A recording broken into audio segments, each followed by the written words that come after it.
So thank you and welcome everybody to this next episode on the Future Forward virtual conference. Today we're talking about training your team to protect your firm, and that seems to be a big part of it, right?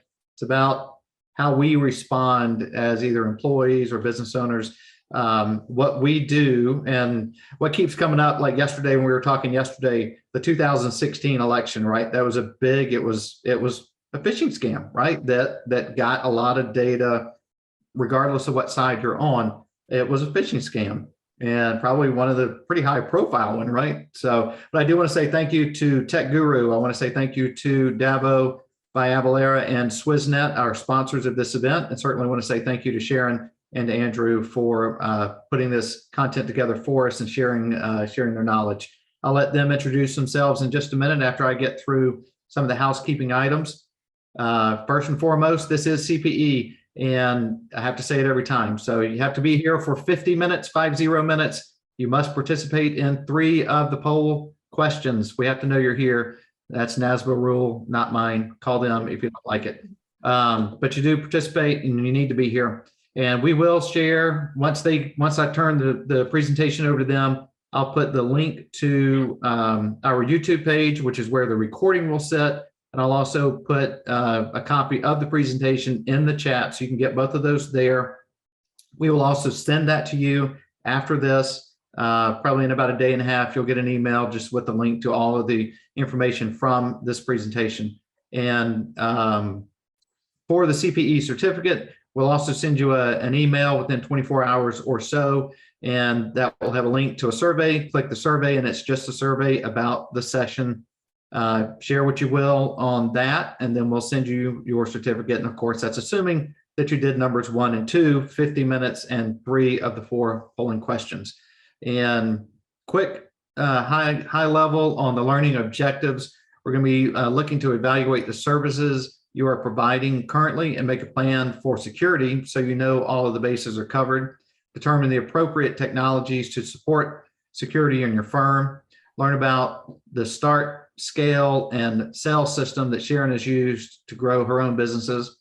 And then talk about how to identify, structure, and implement staffing changes you may need to make and maintain security in your firm. And then register now to learn more. What's that? Oh, I'm not going to read that one. So that's what we're covering. Sharrin, it is all yours. Again, thank you for being here for the attendees.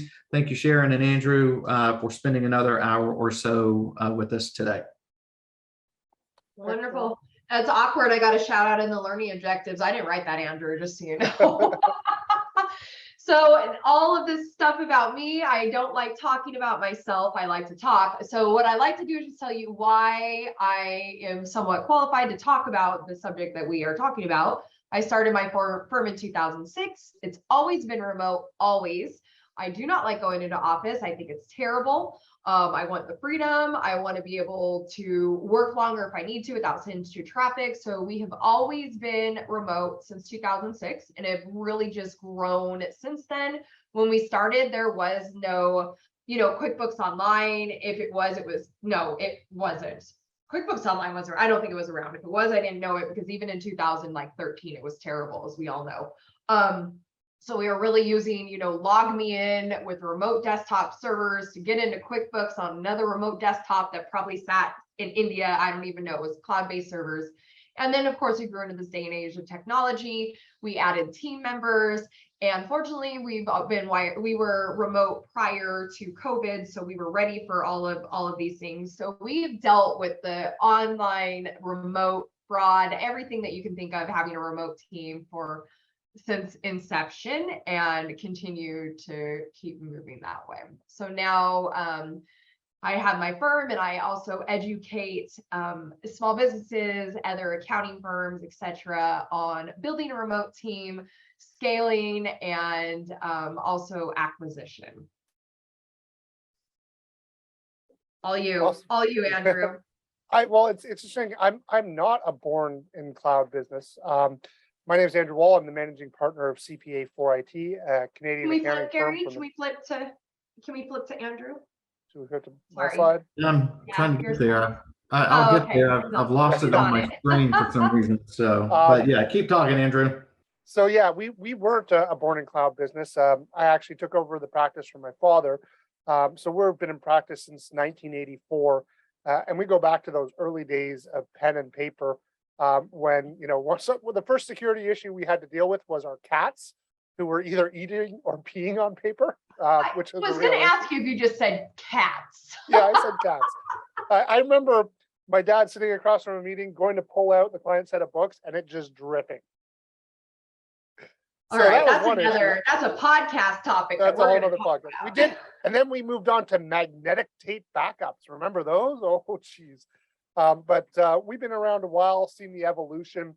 I was passionate about the cloud and the way the technology was catapulting the industry forward. So I jumped on board with that. I actually have a background in software development. And so merging technology, finance, and people, I think, is the future of the profession.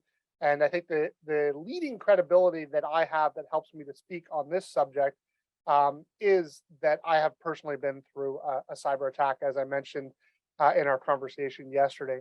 So hopefully that gives me some in-depth knowledge to help you guys understand some of the things that you need to be on the lookout for and how to protect your firm.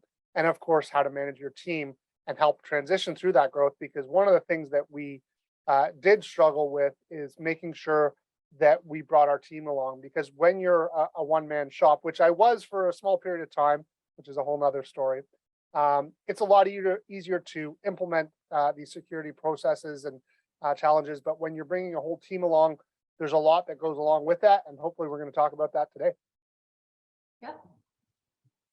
So I guess we're starting with our first poll question. Yes. Do you want to announce it, Sharrin? I mean, I will. I absolutely will. So does your company have a written security policy in place? This could be something maybe that's in your handbook. Maybe it's something separate. Maybe it's just, communicated somewhere. But is it written? Is it documented? Is it an actual policy that everybody on your team is aware of? Mm-hmm. And we'll give you guys a few seconds to answer this. And where do you think we'll fall? I'm going to say no. I don't think this say, is high priority for a lot of accounting firms. I think the majority are going to say no. That's where my guess is. A lot depends on, obviously in this community. Yeah. Whoa, so we've got well, 52% said no. It's a pretty even split. That's crazy. I think that split, personally, I believe that split is higher towards the yes because of the nature of what this content, these sessions are about.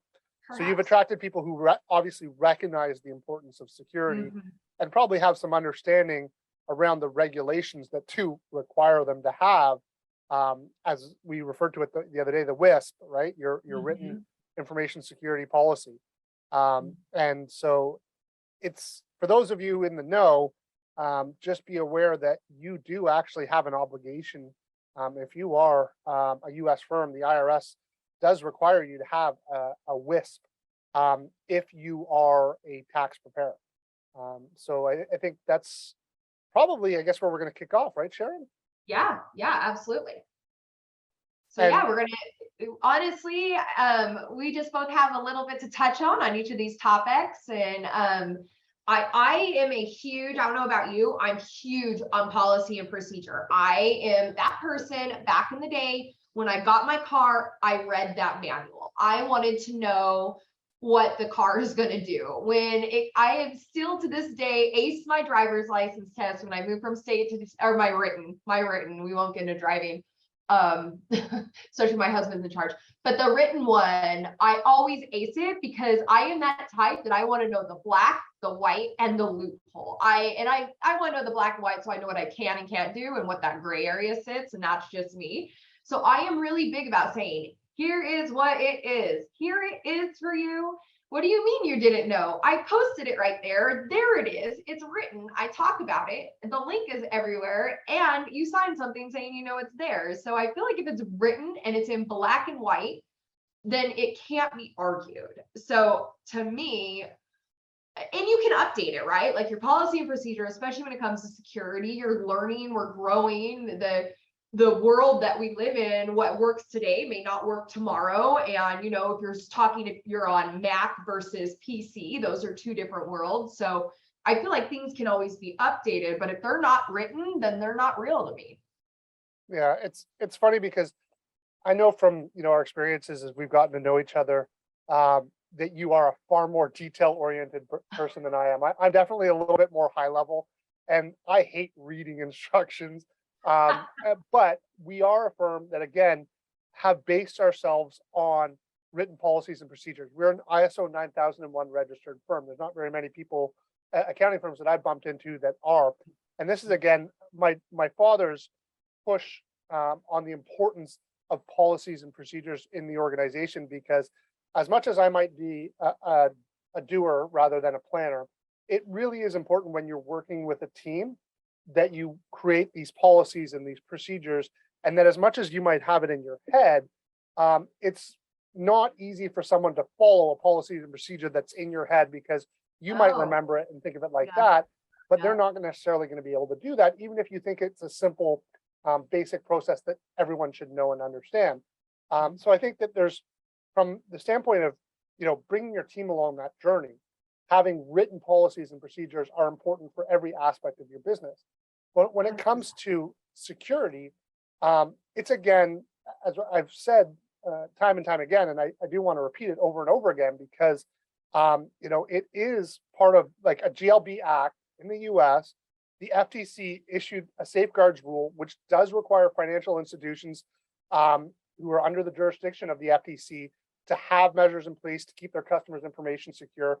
And the safeguards rule that they put in place does require a written information security plan that describes the program that you have in place to protect your data. So it's not a nice to have at this day and age, it is truly a requirement. So you need to be doing this. And I guess the next step is like, where do you go? I know Gary in our session put in a link to that sample template, which again, He just Gary, sent it out to everybody via chat. So yeah, if we can drop that again in this session, because that provides a template. He did. 3 minutes ago. He's way ahead of you. It's like he's been doing this for a while or not something. my area of expertise. I haven't even checked the chat yet. I got you. Remember that detail? I got you. You got me on that detail. That's why we make a great team together, Sharrin. But I think one of the things we should maybe talk through is like some of the key aspects of what the written policy should have and should include. Do you think that's a good place to start? I think so. And I think some of the upcoming pieces, our bullet points, are really talking about what those policies are, right? Do you want to pop into the next one? Yeah, well, they're definitely going to the technology, but quickly before we go in there, I do just want to stress that there are some key aspects of what I think your written policy should be. And again, the document that Gary has shared will outline this, but like, again, just to maybe quickly touch on like the 5 or 6 key things that you need to do here, which is define the WISP objectives, purpose, and scope of the project. Identify who's responsible, which is actually a really key aspect of the policies and procedures. Assess the individuals, inventory your specific hardware, and then document whatever safety measures you actually have in place, and then a draft implementation plan. They're sort of the key areas of that. But if you get a chance after the session, I really, really want to encourage you guys to dive deeper into that document that Gary has posted. And look, even if you, I know in our session the other day, we said it really shouldn't just be taken as the sample template, but I'd rather you take the sample template and have something than have nothing. So use that as your starting point and start looking into these things. And now, obviously, we can talk about some of these specific areas in the firm that you need to look at assessing and protecting. So without further ado, Gary, sorry. There we go.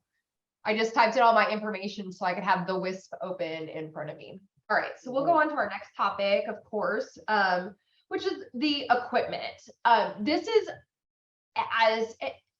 as we are moving into a real kind of more hybrid remote type team, and even for in office, right? Typically, if you're hiring a person to come into an office, you don't let them bring in your own computer. Typically, you will have a issued desk computer or an issued laptop. Why? Because you want to control that information. I feel like well, I don't feel like I am very, very, very Adamant. sure of myself when I say this should be for every company. We issue equipment for and being completely remote all over. Before you start 7 days beforehand, here comes your laptop, it's set up. We have extra layers in there, but I want to make sure that while you're, you know, you don't have a laptop that your kids are playing on and then something pops up. I want it separate if you don't have that at home. And plus nowadays, I don't think people should have to be worried about whether or not their laptop can handle what we're doing. So we issue equipment. What do you guys do? So we issue equipment. And I'm curious. I'm guessing do you issue Macs? What do you provide your staff? So this kind of goes into what we were used to, what we changes we made. We used to only use Macs. Reason being is that we can manage the Apple ID, we can decide what gets downloaded, we can shut it down, we can identify where it is, we can find it. But then we started using a new a software, which we'll get into on our next point, which allowed us to not have to do that anymore. So now MacBook Pros only go to directors, high level people. Everybody else, we have like a good level Dell Inspiron, which is saving us money. A MacBook Pro is $1,800, a Dell Inspiron is $500. A lot less to you know, replace if something goes wrong. So yeah, we're still a little bit of both, but we don't have to be an Apple-based company anymore. Yeah, and again, our next session is going to cover a lot of this. We do provide equipment to our team as well, and for a lot of the reasons that you talk about. But we actually just get whatever's on sale at Best Buy. Our approach right now is I have a consistency problem, Adam. I couldn't do it. But from our perspective, the devices are disposable now. And we'll talk more about that in our next session. And as much as we do provide all of our team devices to be able to work effectively, which I think is absolutely critical. And again, this is from my sloppy, crazy ADD versus your well-organized type A personality. My label maker. Yes, and this is why good organizations have a blend of both types of people. And I do have a person in my organization who's that little type A who keeps me on track. But you know, the reality is, even though we do provide devices, the era of BYOD, or bring your own device, is here. And with cloud-based applications, even though you might provide an application to your staff, it is possible that they're logging in to these cloud-based applications using their own devices. And what type of security vulnerabilities does that create for your organization? And how are you controlling that? And I think that ultimately really lends into our next session. I think we can't really talk about BYOD without talking about our next section. But I think that there's no right and wrong answer on this. I think a lot of organizations. I think it's based on the company, right? And what your needs are. And I also think it is based on the next part we're going to talk about. If you do not have what we're going to talk about next, which why don't we just pop on over to that, Gary, so we don't, well, never mind. Let's wait a second. As soon as we talk about that, I think that makes the next part makes a whole difference of whether or not you provide equipment. So before we do ask this, I'll let you do this one. Yeah. So, I mean, what we're alluding to here, we're talking around the fact of third-party application software. And Sharrin and I use different tools to achieve the same objective. But what we want to know from you guys is if any of you are using any third-party software to secure your online activity for your organization. So, I mean, there's a number of different options out there. I think, Sharrin, you use a tool called Practice Protect.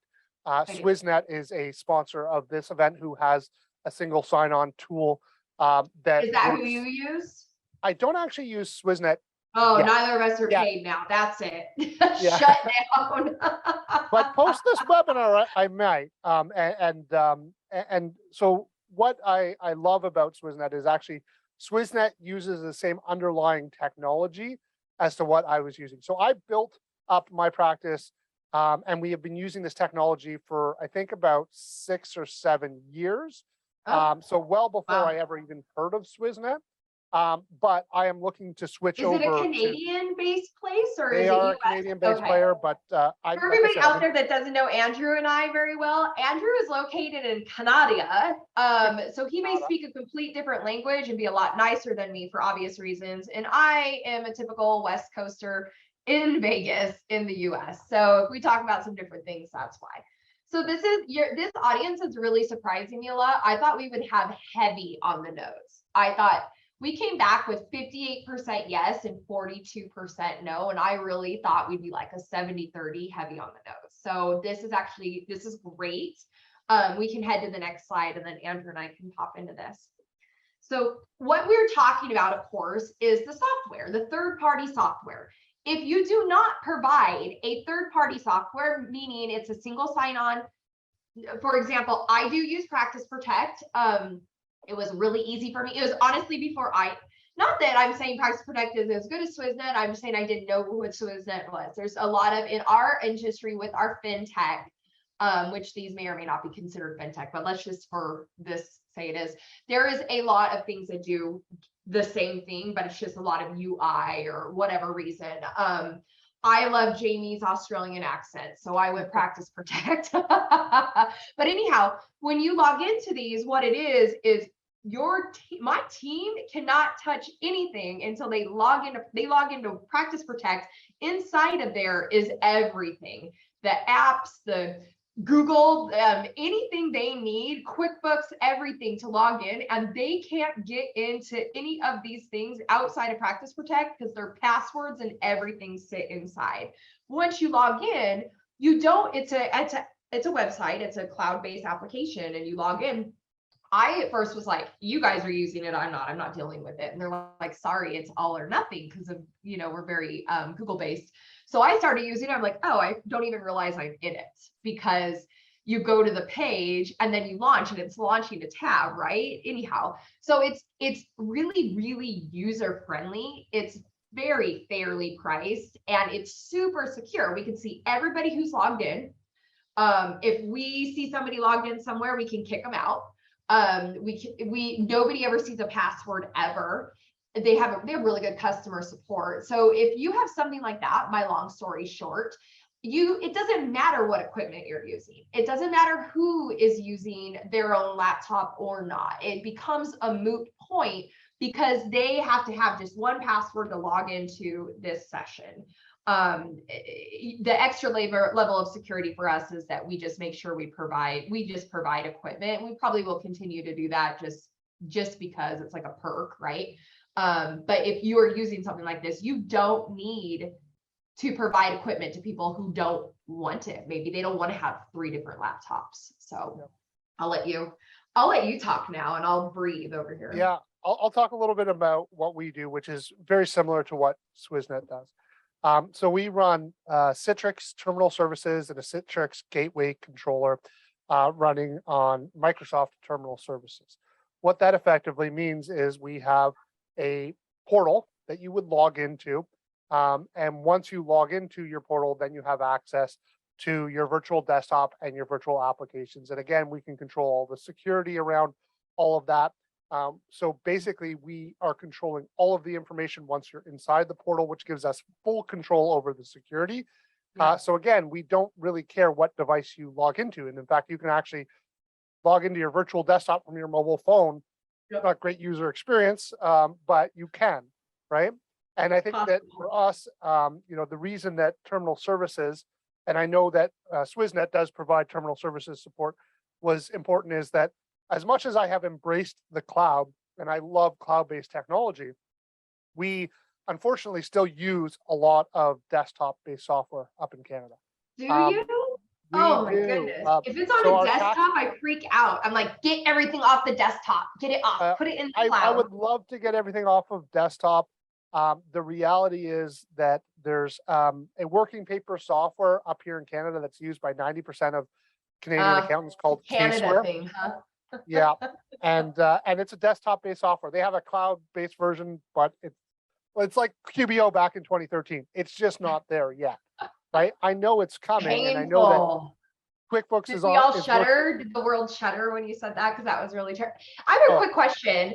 Do you have an IT department? Do you have a person who's in charge of this stuff? So we have a managed service provider. So we use an organization like Swissnet, the equivalent of Okay, the so Canadian version that of a is your Swissnet. IT department then. Exactly. Okay, And that's the same thing. here, same here. If you're a maybe more traditional firm, like where we came from a, physical office pre-COVID, where we were going in every day, which we haven't been in to COVID, because I always wanted to go without an office, but my dad was also one of those guys who really thought that there's no way we can get rid of a physical office until magically COVID came along, and we're like, I was really Yay. excited for that for the first little Let's while. take the glass half full wherever we can get it, right? Yes, yeah. Unfortunately, by the end of COVID, I was ready to get back out and see people, but I was pretty excited at first, because it meant we could go virtual, which I always knew from a technology standpoint, there was no reason we couldn't, but there was a lot of limiting beliefs. And there still is. And I know that maybe we have the tip of the spear here based on the way people are responding to our questions, that we have some technology forward people. But there is still a big group of traditional accountants out there who are still making this transition. And if you are making the transition, and I'm not 100% sure with Practice Protect because I don't use it, but I think that it's more around the cloud-based applications. It's allowing you to control access to the cloud-based applications, and works really well for 100% cloud-based firm. But if you're using a desktop, they may, I don't know. They've got to have something. There's got to be a mix and hybrid, right? Like maybe like I had back in the day. I mean, of course you don't have this right now, but back in the day when I wanted to host, or I wanted to go into each of my clients' QuickBooks, we would move it to this cloud server, and the QuickBooks would sit on the server, and we'd log in, and it'd be some remote host somewhere, but we could get to it from a link. I'm assuming they have to have something like I feel like that's what Citrix Terminal Services effectively does, and I just don't know if Practice Protect provides that. Yeah, I'm not I sure know either. that Swissnet has a solution for that. They have the One Access, which is sort of the competitor to Practice Protect, and then they also offer hosted managed service provider, which is more along the lines of what I use. And so there is this spectrum from being able to just use a tool to still requiring sort of servers and a managed service provider. And I think that, again, as long as you're understanding that there is a vulnerability and a risk here, and that when you're managing a team, you need to have some way of being able to control and manage password policies and procedures, and who has access and who knows what is really important. Because one of the things that we had a very difficult time when we went through our exposure was that that's a dangerous word to use. But when we went through our experience, we set up a whole bunch of new policies and procedures because our eyes were open to what we need to be doing and how to be doing it right. So we started putting in these policies and procedures. But then when we came back to review these policies and procedures, which is important to do, we discovered that our staff weren't actually following these new policies and procedures that we had put in place. And so having the technology that enables you to be able to go back in and monitor and see and boot out those people who aren't following the policies and procedures is absolutely critical. And so like I'm sure there's other applications and tools out there, but the two providers that we're aware of right now are really Practice Protect and Swissnet. And of course, then going out and building out your own, IT department, I guess, is another option as well. Is it really is that something I personally don't feel like that's something as a firm owner that we are headed towards needing anymore. I almost feel like we're putting why would you when you can get a managed service provider? It just doesn't make any economic sense anymore. Right? I mean, honestly, Practice Protect, I think it's like $20 a user a month, and they're doing everything and they're handling everything on the back end. So why do I need a full-time IT person, especially if, I get a Dell laptop for $500? And knowing our biggest thing, of course, that was great about using this is we were having to reset and set up these laptops before we sent them out, right? Which is why we sent them, hey, here's all the applications are downloaded. Here's everything. We loaded all this up. And heaven forbid something happens to their laptop and then they can't work until we get them a new one. So they're stuck.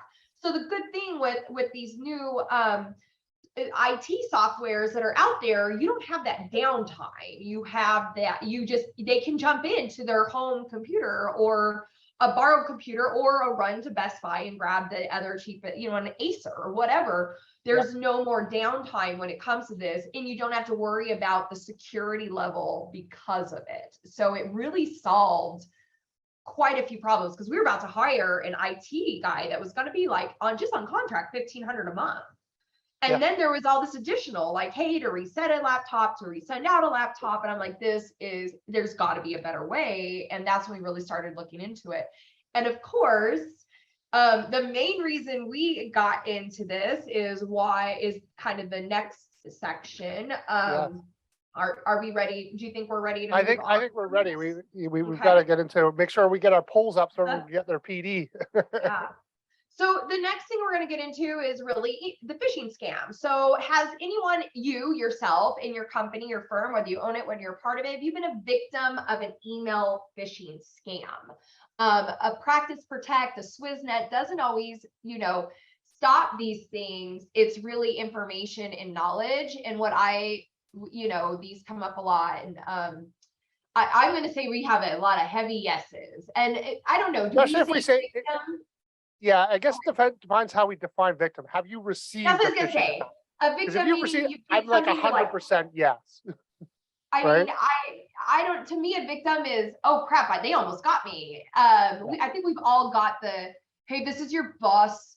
Wire me money right now to this, and we're like, oh, okay, boss, you never asked me to wire, but I'm gonna go ahead and wire.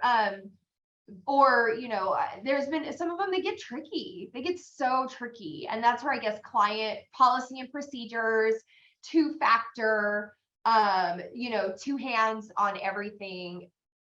Okay, awesome. So 67% of you said no. So yeah. And I think I'm assuming that they're assuming that they didn't click the link. The 67 didn't, they got the link, I guarantee you. Oh yeah, you probably got it just auto spams. Yeah, and they're so tricky about it nowadays. And this is where, can we hit the next slide? This is where policy and procedure really comes into place with your team. First of all, knowing your clients, right? Yeah. Knowing there is no way so-and-so would ever email me and say, send a wire. Like we have for payables, we have a payable system. It's every other whatever, like a Wednesday, it goes through this system, and then it goes through like a payable system. And even if it's a wire, we'll put a note in there, but there has to be approval. So if somebody just calls up, says, or emails and says, process a wire, we know that there is an issue, and we're going to Slack, and we're going to whatever, we're going to reach out. But I think education is key in this. And there's so many software or so many websites out there that actually provide training for companies of what to look for in email phishing. And to me, that's like something that should be right at the top of training is, hey, but then again, policies and procedures really kind of stop those, but education is key. Yeah, I think policies and procedures are important, but nothing trumps training when it comes to email phishing scams. Because you can have a policies and procedure that says don't click on an email phishing scam, but if you don't know how to identify one, how do you know it's an email phishing scam if it just looks like it's, and a lot of times it's just, hey, this is so and so, and they get all the right information and they're emailing the right people, and they spoof the address, and it looks like it is your client saying, can you please go into payroll, to ADP payroll, and process this? And you're like, why would anybody know ADP payroll? This is real weird. But I always tell people, if somebody's asking you to go get gift cards, it's probably a scam. Yeah. So I'll give a plug to the organization that Wes mentioned in our session yesterday, which is KNOWBE4. That's KNOWBE, the number 4, which does training on cybersecurity, which is, I think, absolutely imperative, is the training and the education. Teaching people what to look for in emails, like, hey, like you said, Sharrin, an email address can be spoofed, so it can be fake. How can you identify when an email address has been spoofed? How can you check both on a desktop and a computer and a mobile phone that the link that you're about to click actually points to the organization that you're clicking on? Like, obviously you can hover on it when you're on your desktop, but did you know that you can long hold it on your mobile device to determine where it's going to go before you actually click it, right? I did not know that. You taught I me found that something out from one of these sessions I was teaching. I was like, actually, how do you do that on a mobile phone? And an attendee answered it for me, right? I'm just But scared like, to death to click on anything. I'm like, nope. yeah, and that's actually a really good approach, right? Is to just by default there's zero trust, right? Yep. That anything that you receive is not trustworthy, Ever. which is why Especially it's so via important. email. Yeah. So if someone's asking me to do something, I'm reaching out. Like if they're asking me to call this number for support or whatever, instead of calling that number, I'm looking up on the internet that organization. But the real number is. Yep, right? same thing. Yeah. Amazon saying, hey, you need to update your payment. I'm like, yeah, how about I'm gonna log straight into Amazon from my link I always do, go into my back end and look. So it really is education. I tell my team a lot, slow down, slow down. Don't just click and move. Like sometimes you need to process. If you second guess it, stop. Like if for some reason you're like, hold on, stop. But again, that's where a lot of, for example, if you're in something like SwissNet or Practice Protect and they click those links, it's going to stop it. It's going to go, nope, sorry. But if they're checking their it's going to email provide on their you phone, some level of protection, but you don't want to have to rely on the EDRs and the antivirus to protect a malware from launching on your system. You don't want to ever be initiating it, right? And because there are other issues, again, where this, you could, and a lot of people think too that their iPhone and their mobile device is secure and protected, and it is actually a lot more vulnerable than people realize. you and watch so, Snowden. so and I said it the other day, and I'll say it over and over again. Security is just putting in as many layers of protection as you possibly can. And when it comes to email phishing scams, it's education, education, education. And I have an 82-year-old father who likes to click on any ad he receives. Why do they do that? And he has legit been the victim of full-on phishing scams where he has clicked on the link. And thank God we have the technology in place as the backup layer, because you got to be prepared for that if and when it does happen, because eventually someone's going to get and click on one of these, because they're getting more and more sophisticated in their social engineering. And I think, with email phishing, we can't have a conversation about email phishing without social engineering, which is basically, the evolution of phishing scams, which is just a generic blast out to everyone. Click this link and update your Amazon password, even if you don't have an Amazon account, right? Like, people who are getting the Netflix update your password, they're like, I don't have a Netflix. It's, that's a blast email phishing. Spear phishing is when they know Sharrin personally, if they've done research on her and they know the members of her organization, and they go out and they spoof one of her employees and they say, hey, Sharrin, I'm over at this client site, thought you might want to have a look at this document, which can come across as really, really legitimate, right? And I feel like they really target accounting professionals because they know we're dealing in money. We get a lot of the, hey, can you process this wire? Hey, can you go grab this gift card and send it to me? I need to send it to another person in the organization as a bonus. So they get really clever. They really do their research, and they, those emails just really, and those are the ones where they just want that quick money. They're not trying to hack in their computer. They're just hoping they're looking for payment fraud. And I can tell you, when I was down in at Scaling New Heights, there was a member of our community who, Sharrin, and tag yourself. Yeah, she can tag herself if she wants to name herself. But she went through an email fraud where her bookkeepers paid something that they shouldn't have. Oh, yes. Okay. Yeah. It was a big one, wasn't it? It was a big one. It was $20,000, I think, is what it was. So it's real easy if your team aren't trained on how to look for email phishing scams and spear phishing scams and know what they are. And who do you go after for that? You can't, I mean, how do you punish your employee who is probably just doing their job and uneducated? You kind of have to take the blame yourself as the employer, as the manager, of, I didn't properly educate my team. I didn't have proper systems set up. You just don't want to get to the point where it's a $20,000 mistake that you're going to have to pay back to your client because maybe your insurance doesn't cover it or you have a very high deductible. Like, you can't fire an employee because of that. It wasn't, they didn't do it on purpose, and they're feeling terrible. So it's a loss. Absolutely, especially in this day and age with the shortage of resources, and you've got to take that one on the chin, unfortunately. You're all, well, sorry, team, no trip this year. Thanks to Joe over here. Joe just screwed it up for all of us. But we could probably spend the whole episode on email phishing, but I know we have a few more topics to cover.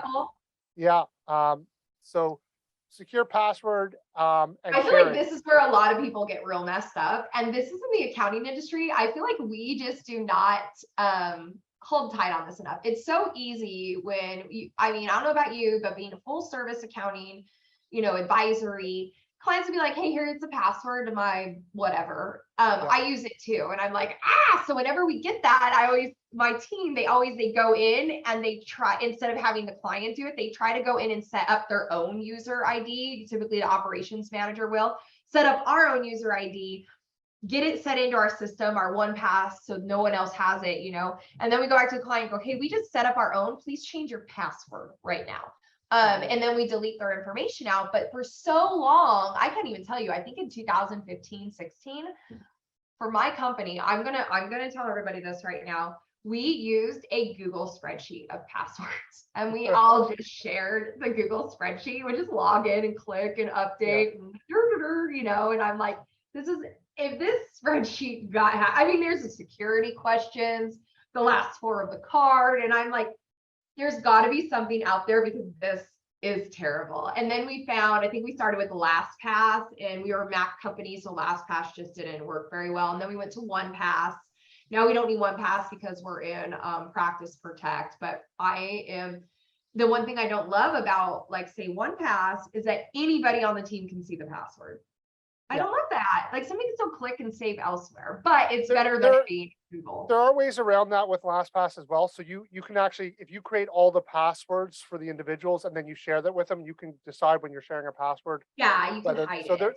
There are ways around that, but if they're managing their own passwords, they know their passwords. So the assumption is, we had to set up a policy in our company. You do not set up passwords. The director of operations sets up the password. She will put it in and she will mask it. She's the only one, and maybe myself or one other person can see it. But the team itself should never ever, if they need to go log in and a login's not created, she handles it. And that's our workaround, right? Especially now that we're in Practice Protect, because now nobody can do it anyways. They can't log in without it. But before, that's how we did it with 1Pass.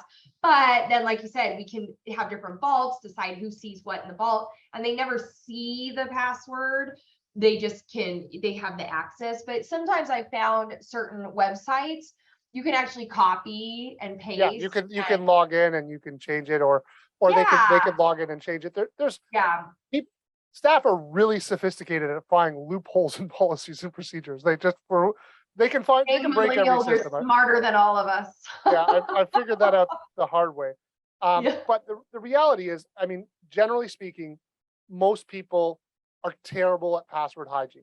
They're using the same password across multiple everything. It's like password 1, 2, 3, 4. and then when they require you to change it, it's 1, 2, 3, 4, 5.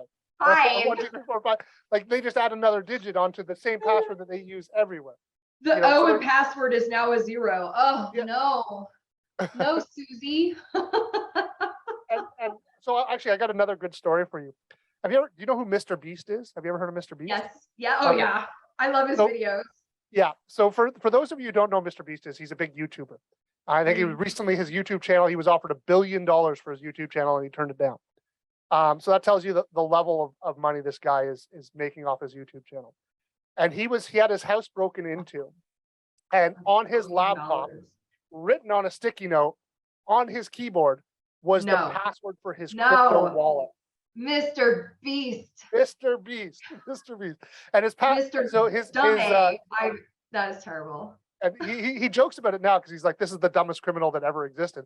So the guy stole like TVs and his laptop, which had the password for his crypto wallet, which this is the link for the crypto wallet. And he was able to log in and retrieve his crypto wallet before the hacker figured it out. But if the hacker just simply opened the laptop, or not the hacker, the thief, and simply opened the laptop, it would have been there. he would have had millions and millions of dollars So in cryptocurrency honestly, that he could have stolen. this is why I'm an Apple user and I'm a total Mac user, is because I can shut down everything from any device immediately, shut down across the board, and nobody can get into anything. And that's just me. I'm one of, there's two type of people in this world. There's Apple users and there's Android users. And I feel like the next civil war will be that. Yeah. Where do you fall on that real quick? So I know. Still PC users out there too. Still. Well, Android, it's PC. I'm just saying Apple, non-Apple. Yeah. What are you? I am one of the few people who walks back and forth between the two. So I have both a Dell and a Mac. I was like becoming a lot more of a Mac person because I love sort of the usability. You Canadians just trying to keep everybody happy. I'm telling you. Yeah. The problem is my daughter likes to steal all my Mac devices. So I love that. She steals it from me. So the ones that lie around are the Dells that she doesn't want. So I do blend the world of Mac and PC, and Xero and QuickBooks as well. But for those of you who are keeping your passwords on sticky notes or using the same password on multiple sites, having something like a LastPass to help you generate secure passwords without you having to remember them, to be able to share those with other people safely and securely, it's absolutely critical. And what I like about LastPass, which is the one that we currently use, is it has that dark web monitoring as well to look for if anything has ever been detected. So even if you're using a practice protect, you still have a lot of stuff that's outside of your practice that you're using logins and passwords, that having the dark web monitoring and the tool to be able to generate the secure passwords, I think is a great tool on top of those platforms as well, personally. So I think that those are great, but I know that we don't have a ton of time. We're right left. about time. I figured we'd really quickly touch on this. If set up two-factor on everything you absolutely can. One thing that we do on our team is, when you have people that are working on multiple people working on the same client and, utilizing the same whatever, when it comes to 2FA and we have to send it to a phone number, what we did is we pay for a VoIP text number, and we use that as our 2FA, and then the text comes into an email or the Slack that goes to the people on that channel, and they're able to grab the code. It's also nice because if we see something come through that we're like, hey, nobody should be on this, who's trying to log in, and then we can find out there's issues somewhere else. But two-factor is another thing that'll kind of just, it's a pain in the butt and it takes a lot of time, but it keeps everything really secure. Yeah, it's interesting to me because I do hear a lot of the bookkeepers often talk about two-factor and using workarounds like VoIP phone numbers. Kelly Parks has an app, I can't remember what it's called, that she uses specifically for being able to manage two-factor authentication when you're sharing user ID. It's funny though, that the fundamental purpose of two-factor authentication is actually to prevent that very thing. It's to ensure that the person who's using you're not sharing. Yes, it's actually designed. Well, like I said, I like to find them loopholes. Yeah, and people are great at that, and we're actually seeing the evolution of two-factor as we speak. It's changing. I mean, Wes was talking about voice recognition becoming a two-factor authentication tool that's being used more and more. Up here in the Great White North, CRA is using voice for two-factor authentication. Again, there's tools like Descript. I think there's going to be, people are going to find a way around that. But people are moving to biometrics as a form of two-factor authentication. So I use that little Google app. Yeah, the Google Authenticator, I like that, which is a software-based token. Yep. So I think one of the things is there's two things. So there's using two-factor authentication, like how do we get around it so we can share passwords, which is one aspect. And then also on those things that we want to make sure are truly secure, what are we doing to manage those? Like, for example, one of the biggest things that we discovered when we went through our software audit was that our email system, Microsoft Outlook, didn't have two-factor authentication built into it. That was a bit of a problem because business email compromise is one of the #1 targets. 95% of cyber attacks occur through business email compromise. Right? We just talked about that. Yeah. And so we didn't have multi-factor authentication on our email. And I bet you, if we were to do a quiz to see how many people have multi-factor authentication on their email, I bet you it's not that high a percentage. No. And it's one of the I don't most know. important. This group's been really surprising to me. So I'm going to say 60% would say yes. Yeah. And that's well above industry average. So like think we so use a too. tool called Duo. And that's a multi-factor tool that can allow us to put multi-factor on anything that we're having used like with LastPass. So it integrates with LastPass. So they can't log into LastPass without multi-factor. So if they're running any of their passwords through LastPass, and so if we're setting it up, like if we have passwords that we want to control, we create them, share them through LastPass. They don't know the password. To get into LastPass, they have to have Duo. So we know who's logging into Duo. So we're controlling that access that way.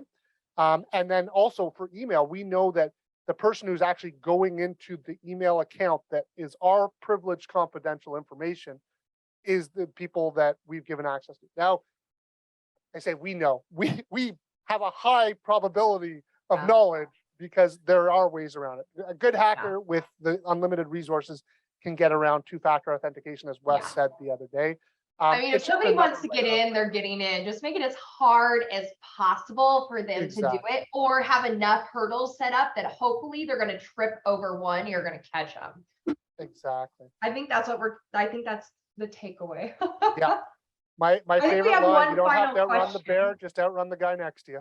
There you go. Exactly. Just trip someone. Don't trip anybody. So we got one last poll. After hearing all of this, are you going to make some needed changes to secure your firm? This is only an ego boost for Andrew and I. So if anybody says no, we will cry. I hope we're getting 100% yeses. And again, if this was me, I would have immediately clicked no just because I said that. Yeah. And I'm going to assume if you click no, it's because you're already amazing and you came here to tell us that you're already doing all these things and you're probably 3 levels up on Andrew and I. That's another reason for a no that's going to make me feel better about life.